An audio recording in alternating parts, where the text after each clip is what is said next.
Well, Benny Kessler filed this following story in a claim filed against Mono County. Attorney Alan Berry says in July his client was, quote, unconstitutionally and unlawfully seized, searched, arrested, and jailed by two Mono County Sheriff's officers, a sergeant and a deputy, in a way that made him feel as if he had been baited, hunted, and trapped for no legitimate reason, end quote.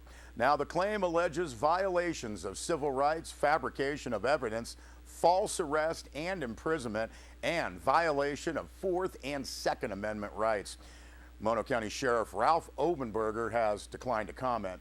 The district attorney did file a misdemeanor allegation of carrying a loaded firearm in a vehicle. Now, Attorney Berry filed a statement of facts for Yusuf Bulalam, a U.S. citizen and a resident of Cardiff by the Sea, who was on a hiking, camping, fishing, and target shooting trip through several states. Now, the statement says the dash cam DVD from the sheriff's car revealed much, but not all, of what happened to his client in the Bridgeport area. The claim alleges that Sheriff Sergeant Rick Hahn and Deputy Art Torres followed Mr. Bulalam from Travertine Hot Springs, a popular camping and sightseeing spot south of Bridgeport. Now, the claim alleges the officers stopped the man on a sobriety issue, but really wanted to search his car for guns. The crime report quotes one of the officers as saying, quote, while I was speaking with Bulalam, I determined he was not under the influence, end quote.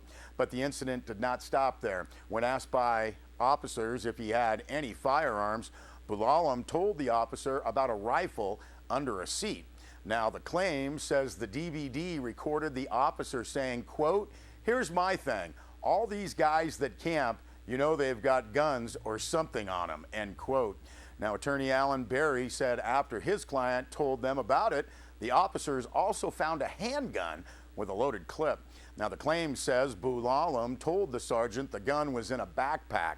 They arrested Bulalam for possession of a loaded firearm in public, a misdemeanor. Now, the claim alleges the officers lied about several details in the chain of events. Mr. Bulalam said he told the officers the gun belonged to his boss, who had accompanied him on part of the trip. The claim says the deputies staged the location of the evidence in the car and took pictures of it with the handgun sticking out in plain sight instead of in a backpack.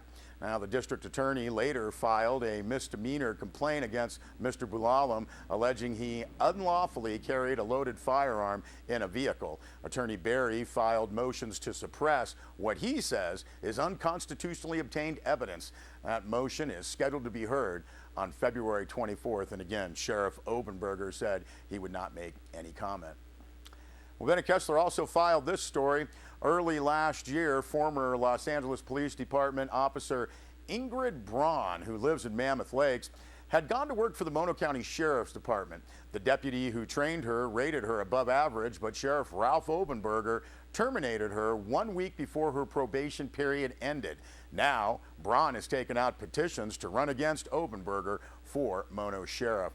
Braun worked 21 years at the LAPD and retired as a lieutenant. She worked as a watch commander, head of a gang and narcotics unit, an investigator and supervisor of an internal affairs unit, and other tasks. Now, Braun said she left with a good record. Her husband retired from the LAPD after 26 years, and the couple moved to Mammoth Lakes. Now, last February, Braun said when she was terminated, Sheriff Obenberger told her, quote, looking at the big picture, this is best for my department, end quote. Braun said when she asked the sheriff what the big picture is, he declined to say. Sierra Wave Media had asked the sheriff for his comment, and he said he could not say anything about termination of an employee.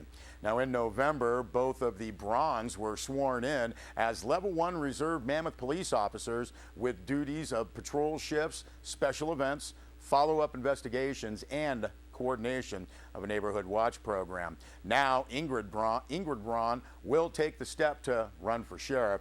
Sheriff Obenberger has also taken out papers to run for election. He holds his current position by appointment of the Mono County Board of Supervisors.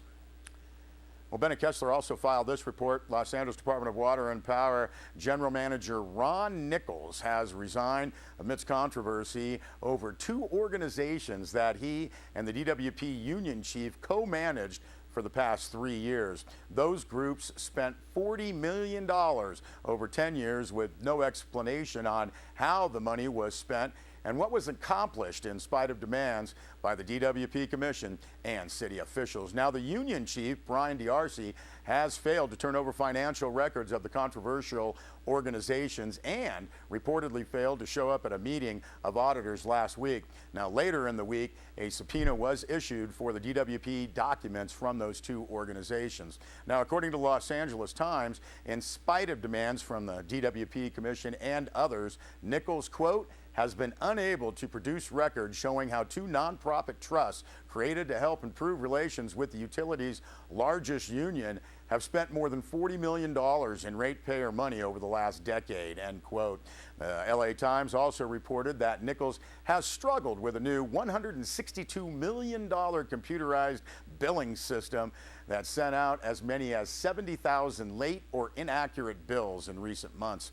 Now, LA Mayor Eric Garcetti was quoted as thanking Nichols for his service and said he is focused on reform of the DWP.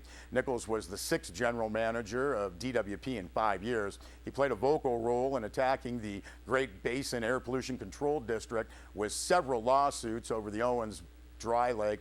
Under Nichols' watch, DWP also sued Mammoth Community Water District to try to claim Mammoth Creek rights.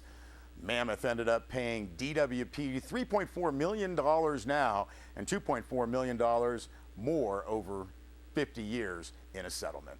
Mayor Garcetti will now proceed to find a new DWP general manager reportedly outside the organization.